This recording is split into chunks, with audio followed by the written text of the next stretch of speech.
말씀은 에베소서 1장 15절로 23절까지 있는 말씀 한 절씩 교독하도록 합니다.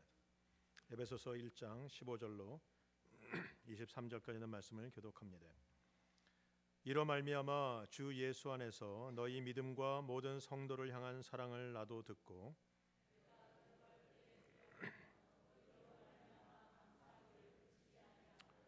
우리 주 예수 그리스도의 하나님 영광의 아버지께서 지혜와 계시의 영을 너희에게 주사 하나님을 알게 하시고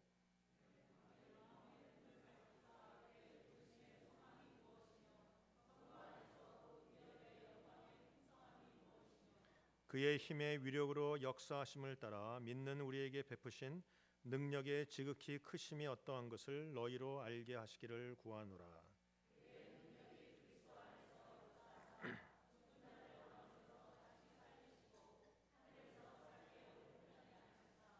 모든 통치와 권세와 능력과 주권과 이 세상뿐 아니라 오는 세상에 일컫는 모든 이름 위에 뛰어나게 하시고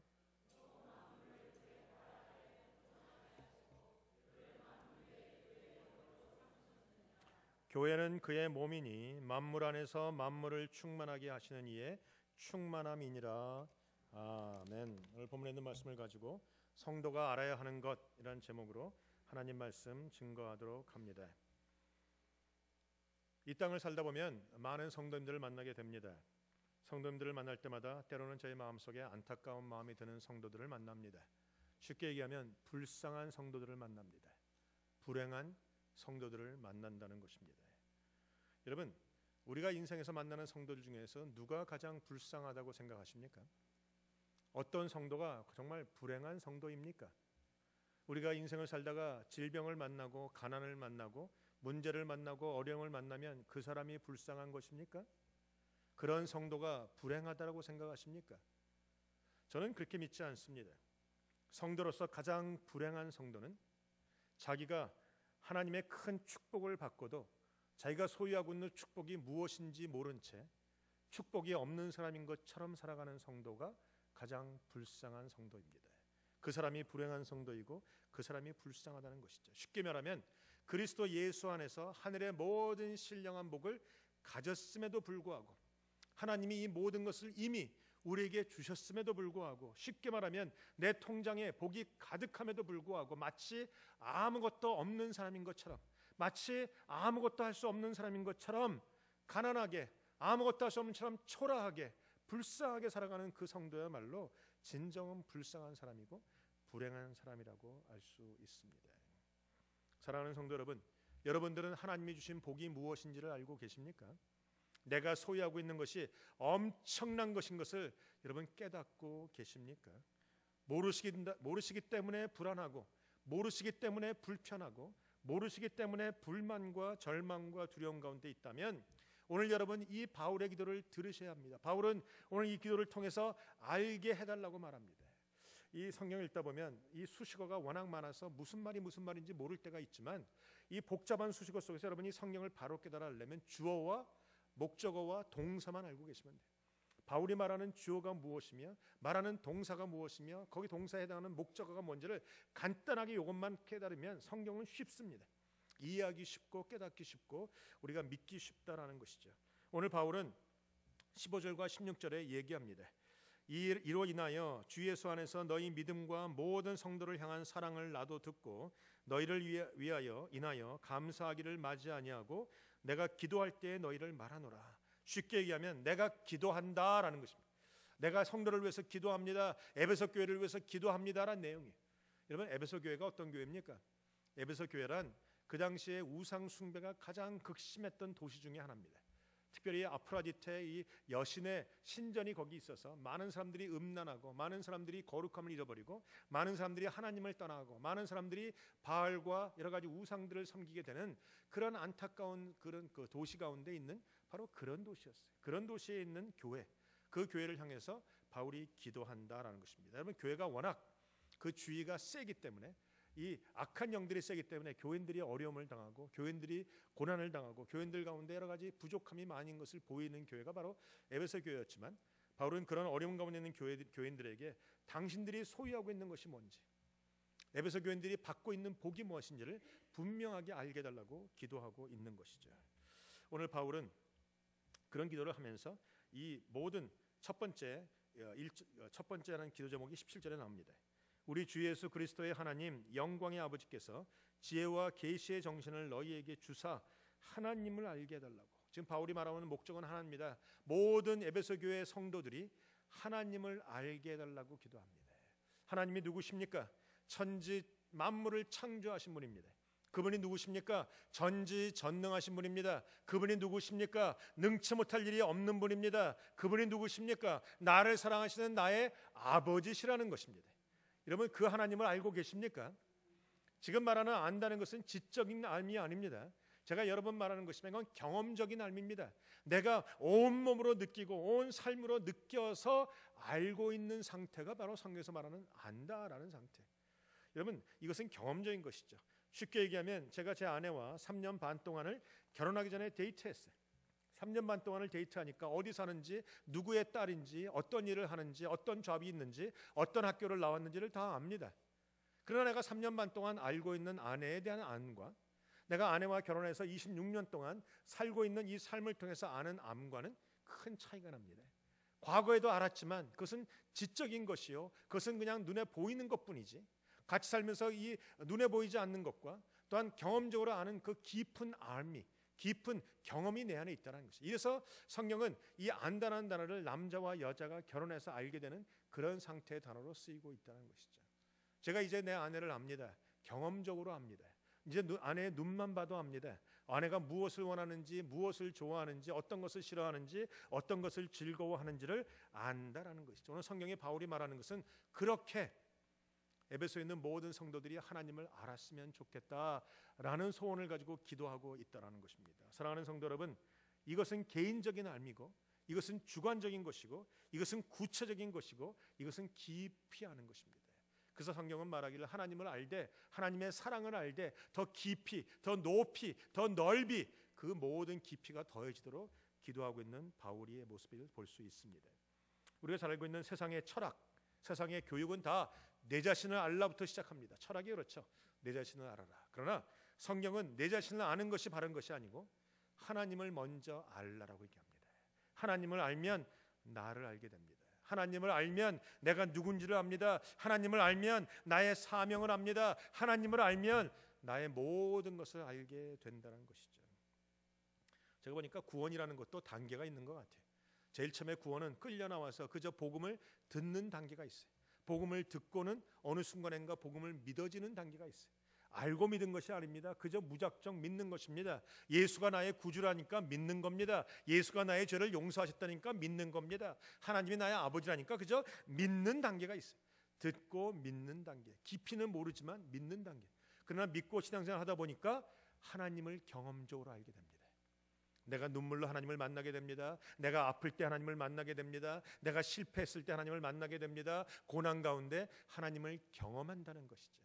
하나님을 알게 되니까 더 깊이 알게 되길 원합니다. 하나님을 알게 되니까 더 많이 알게 되기를 원하는 것이 그 다음 단계에 들어갑니다. 그래서 바울은 말하기를 주님 안에서 이 놀라운 그 하나님에 대해서 깊이 알게 달라고 그가 얘기하고 있는 것이 있어요.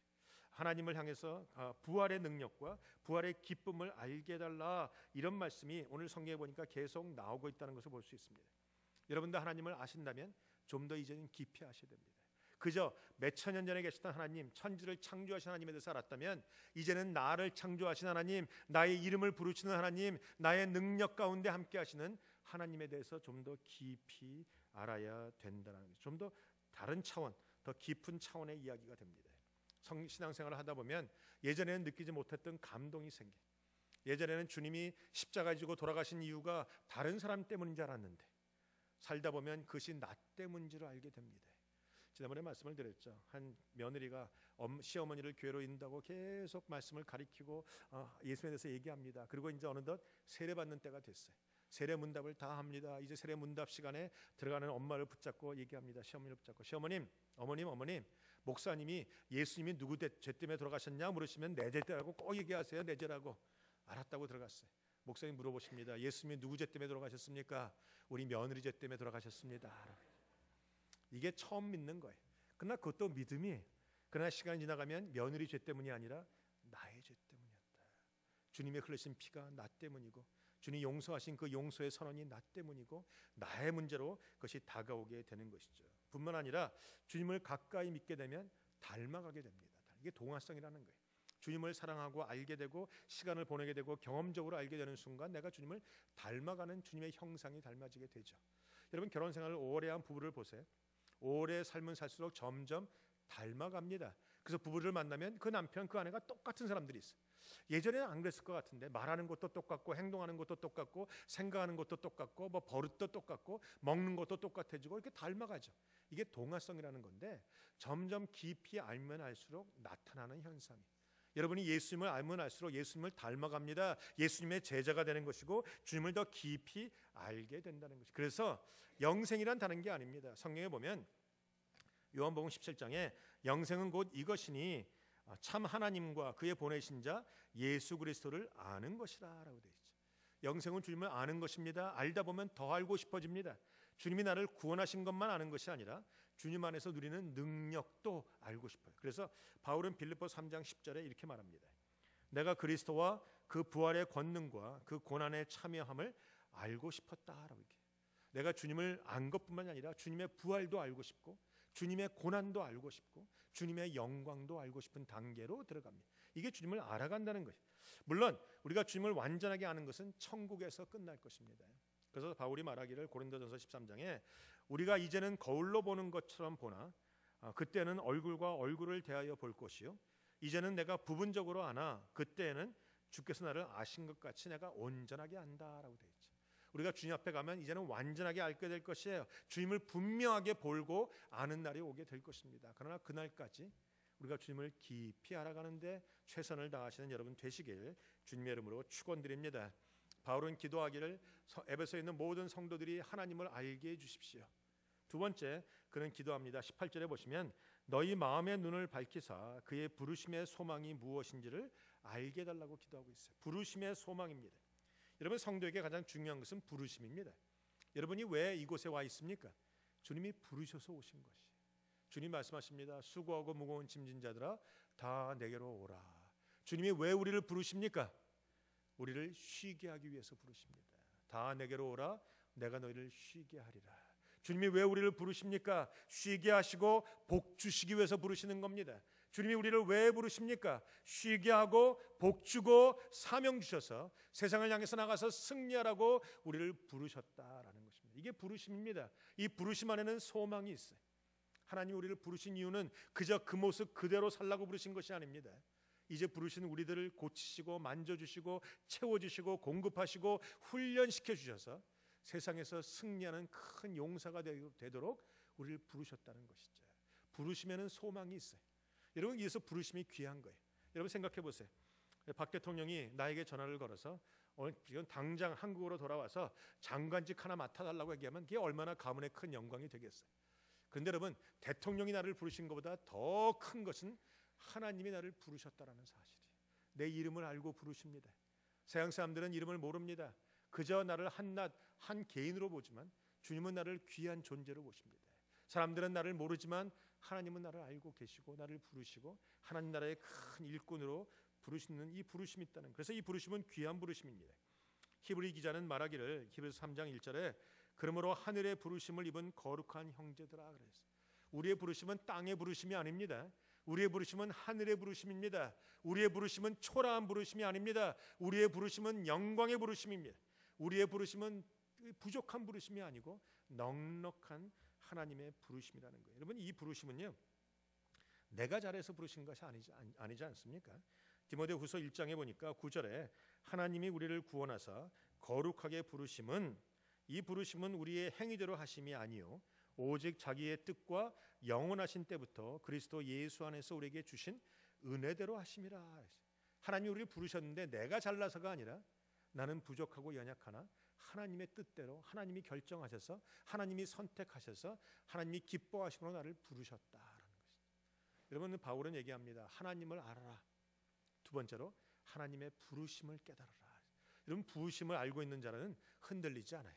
하나님이 나를 부르셨다는 사실을 알고 있는 사람은 낭망하지 않습니다. 좌절하지 않습니다. 오늘도 시험에 들지 않습니다. 오늘도 말씀 붙잡고 승리하는 인생만 살게 된다는 것이죠. 여러분, 이 부르심은 거룩한 부르심이에요. 거룩한 부르심. 오늘 이 거룩한 부르심 앞에 기뻐하는 여러분 되시길 주님의 이름으로 축원합니다. 세 번째로 바울은 기도하기를 18절에 성도 안에서 그 기업의 영광의 풍성이 무엇인지를 알게 달라고 기도하고 있어요. 여기서 말하는 기업이란 상속이라고 볼 수 있어요. 유산입니다. 하나님이 그리스도 안에서 우리에게 엄청난 유산을 주셨다라는 거예요. 믿으십니까? 여러분에게는 이미 모든 쓸 것이 공급되어 있습니다. 여러분에게는 이미 모든 것이, 모든 축복이 여러분 안에 소유되어 있는 것이 이미 있습니다. 믿으셔야 되는 것입니다. 이거 믿지 못하니까 자꾸 달라고 하죠. 여러분, 달라고 하지 마세요. 이미 주셨습니다. 이미 우리에게 베풀어 주셨다라는 것입니다. 여러분, 내가 갖고 있는 걸 모르기 때문에 누리지 못하죠. 어떤 목사님이 이런 간증을 하셨어요. 자기 아들이 대학에 갔는데 대학 가서 다니기가 힘드니까 자기를 찾아왔다는 거죠. 아빠, 나 차 하나 사주세요. 그 목사님이 기도하다가 알았어. 그럼 내일 와 그랬습니다. 아들이 다시 찾아옵니다.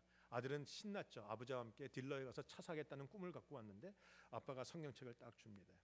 성경 안에 모든 것이 다 있단다. 성경을 읽어라. 그러면 하나님께서 모든 것을 주셨음을 알게 될 것이다.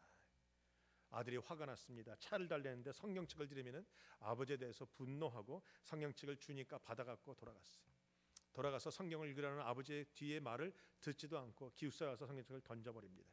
그리고 불만에 쳐서 집에 4년 동안 가지 않습니다. 대학을 졸업하는 날 아버지가 졸업식에 참여했어요. 목사님이 묻습니다. 아들아 4년 동안 수고했단다. 아들은 픽 하고 웃어버립니다. 4년 동안 내가 준 차를 잘 타고 편하게 살았느냐 물어봅니다. 아들이 묻습니다. 언제 나를 차 사주셨습니까? 차를 사달라는데 성경밖에 주시지 않지 않았습니까? 아니, 그 성경을 안 읽었느냐? 성경을 내가 왜 읽습니까? 차를 달라는데. 그래서 성경을 가져오라고 아빠가 시킵니다. 가져와서 보니까 이게 먼지가 가득 묻은 성경책이에요. 아들에게 무슨 성경책을 열어봐라. 성경책을 딱 여니까 가운데 구멍이 뚫려 있고 차 키가 거기 있는 거예요. 그리고 종이 쪽지가 있습니다. 어디 창고에 가면, 어디 그루아지에 가면 내가 새 차를 사놨으니까 타라. 그 아들이 아버지가 준 그 마음을 모르죠. 그 성경 안에 모든 것이 있다고 말했던 그 마음을 믿지를 않는 것입니다. 그래서 4년 동안 가지고 있으면서도 가진 줄로 모르고 누릴 수 있는 시간들을 다 잃어버리고 하나도 누리지 못하면서 시간을 허송세월했죠. 그 목사님의 간증을 들으면서 저는 그것이 옳다라고 생각합니다. 맞습니다. 성경 안에 모든 것이 있습니다. 이미 하나님은 기업의 영광의 풍성한 유산을 우리에게 주셨습니다. 여러분의 손 안에 있는 것입니다. 여러분이 읽으면 깨달아 알 수 있습니다. 읽으면 누릴 수 있는 것입니다. 읽으면 풍성해질 수 있는 것입니다. 오늘 바울은 얘기합니다. 하나님을 알아야 합니다. 하나님이 우리를 부르신 부르심을 알아야 합니다. 세 번째로 하나님이 우리에게 주신 기업의 영광의 풍성함을 알아야 합니다. 여러분, 성도가 에베소에서 모든 악한 세력과 맞서서 싸워서 이기기 위해서는 이것을 알아야 되는 것이죠. 하나님이 우리에게 주고자 하는 것은 작은 것이 아닙니다. 큰 것입니다. 하나님이 나에게 주시고자 하시는 것은 부족한 것이 아닙니다. 넉넉한 것이요 풍성한 것입니다. 기억나십니까? 에베소의 강의를 시작하면서 첫날 개론적인 말씀을 드렸어요. 에베소서에 많이 나오는 등장하는 단어는 풍성함이라 충만함이라 그랬어요. 하나님이 나에게 주신 것의 풍성함과 나에게 주신 것의 그 영광의 그 충만함이 늘 우리 가운데 있음을 깨달아 알게 하는 것이 바로 에베소서는요, 이방인들로서 예수 믿은 사람들에게 쓴 책이에요. 이것은 유대인들에게 쓴 것이 아닙니다. 이방 도시에 이방 사람들이 예수 믿고 교회의 일원이 됐는데 늘 세컨 시리즈로 살아가지 않습니까? 유대인들은 좋은 사람들 같고 우리는 이방인이니까 아무것도 아닌 사람들 같고 우리는 어두운 자식 같고, 그래서 늘 초라하게 살아가는 그들에게 바울은 말하기를, 아니다, 예수 안에서 너희가 하나님의 자녀가 됐고 예수 안에서 너희들은 하나님을 알게 되었고 예수 안에서 너는 기업의 영광의 풍성함을 누리게 되었고 예수 안에서 하나님의 똑같은 부르심을 받고 하나님의 자녀가 된 사람들이다. 오늘 그래서 에베소는 우리 같은 이방인으로 예수 믿었던 우리에게 굉장히 중요한 말씀이에요. 여러분, 이 말씀을 듣고 내가 가진 것이 무엇인지, 내가 누리고 있는 것이 무엇이며 내가 소유한 것이 무엇인지를 분명히 깨닫고 복된 삶을 살아가시는 여러분 되시길 주님의 이름으로 축원합니다. 네 번째, 오늘 네 가지를 알게 해달라고 기도하는데, 첫 번째는 하나님이요, 두 번째는 하나님의 부르심이요, 세 번째는 기업의 영광의 풍성이요, 네 번째는 19절에 나옵니다. 그의 힘의 강력으로 역사하심을 따라 믿는 우리에게 베푸신 능력의 지극히 크심이 어떠한 것을 너희로 알게 하기를 구하고 있습니다. 여기서 말하는 핵심은 능력입니다. 하나님이 우리 가운데 있는 능력이 있음을 알게 해달라고 바울이 기도하고 있는 것이죠. 그런데 정확하게 성경을 읽어보시면 우리에게 앞으로 주실 능력이 아니고 우리에게 이미 베풀어 주신 능력이 과거형입니다. 내 안에 이미 능력이 와 있다라는 것입니다. 이 능력이 얼마나 큰 능력인지 우리로 깨달아 알고 이기라고 말하고 있는 것이죠. 사랑하는 성도 여러분, 하나님은 이미 저와 여러분에게 어마어마한 능력을 주셨습니다. 여러분의 인생에 그 능력이 있어요. 이 능력이 무슨 능력을 말합니까? 이 능력이 바로 20절부터 22절까지 쭉 나와 있는 것이죠. 이 능력은 갖고 있는 우리들은 더 이상은 무력한 존재가 아니니 무능력한 존재가 아닙니다. 사단에게 조맞고 울고 있는 존재가 아닙니다. 사단을 잡고 사단을 정복하고 사단에게 승리할 존재가 바로 우리들이라는 것이죠. 오늘 이 능력이 우리 가운데 있음을 믿으시길 축원합니다. 오늘 20절에서 22절에는 이 능력에 관한 모습이 나와 있어요. 한번 읽어볼까요? 20절로부터 22절에 있는 말씀을 같이 읽습니다.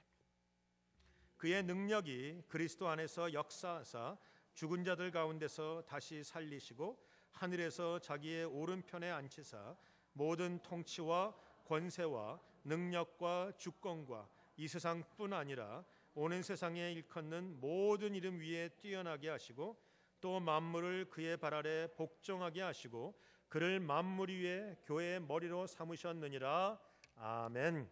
이 능력이 어떤 능력입니까? 이 능력은 예수 그리스도 안에서 역사하던 능력입니다. 다시 말하면 예수님 안에 있던 똑같은 능력, 세임 능력이 우리 가운데 있다라는 것이. 우리가 갖고 있는 능력은 예수님보다 못하지 않습니다. 우리가 갖고 있는 능력은 예수님과 다른 능력이 아닙니다. 똑같은 능력이요, 분명한 능력이요, 세상을 바꾸는 능력이요, 오늘 말씀대로 말하면 죽었다가 살아나는 능력이요, 살 뿐만이 아니라 부활해서 하늘에 올라가는 능력이요, 하나님의 보좌 우편에 앉아서 세상을 다스리는 능력이라는 겁니다. 여러분, 우리가 천국에 가면 어디에 앉아 있을까요? 주님은 오른편에, 나는 주님 하나님의 왼편에? 아닙니다. 성경에 보니까 그리스도 예수 안에서 보좌 우편에 앉아 있다고 말합니다. 우리는 예수님과 함께 하나님의 보좌 우편에 똑같이 앉아서 세상을 다스릴 존재라는 것입니다. 오늘 예수님 안에 있는 능력이 내 안에 있습니다. 믿으십니까? 무능력자인 것처럼 살아가지 마세요. 무력한 사람인 것처럼 살아가지 마세요. 오늘도 불어오는 광풍을 향해서 잠잠하라 명하면 잠잠하게 되는 것입니다. 골짜기를 향해서 메꿔져라 하면 메꿔지게 되는 것입니다. 귀신을 향해서 나가라 하면 쫓겨나게 되는 것입니다. 병자를 향해서 병이 나아라 하면 낫게 되는 것입니다. 태산을 향해서 무너져라, 홍해를 향해서 갈라져라. 여러분 안에 있는 예수 안에 있던 그 능력이 우리 가운데 있음을 믿는 여러분 되시길 축원합니다. 제가 처음부터 말씀을 드렸죠. 가장 불쌍한 성도가 누군가? 하나님이 주신 그 놀라운 축복, 어마어마한 축복이 내 안에 있음을 깨닫지 못하고 아무것도 없는 사람인 것처럼 살아가는 성도가 가장 불쌍한 성도입니다. 오늘 이 성경을 보시면서 여러분 안에 하나님이 주신 놀라운 능력을 가지고 세상에서 승리하고 나가는 여러분 되시길 주님의 이름으로 축원합니다. 여러분에게 부탁하건대 이렇게는 기도하지 마십시오. 하나님, 나에게 능력 주시옵소서.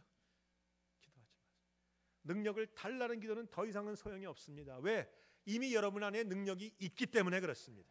도리어 기도를 이렇게 하셔야 됩니다. 하나님, 내 안에 예수 안에서 역사하던 그 능력을 나한테 주셨다고 했는데 내가 그것을 깨닫게 하시옵소서.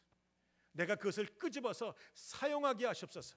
그 어리석은 대학생처럼 내 손에 차키가 있음에도 불구하고 4년 동안 모른 채 걸어다녔던 어리석은 대학생같이 되지 말고 내 안에 들려있는, 손 안에 들려있는 이 능력의 어마어마한 것을 깨닫고 오늘도 세상을 정복하고 병을 다스리고 사단을 쫓아내고 하나님의 나라를 승리로 이끄는 그런 하나님 나라의 큰 용사가 되게 하여 주시옵소서.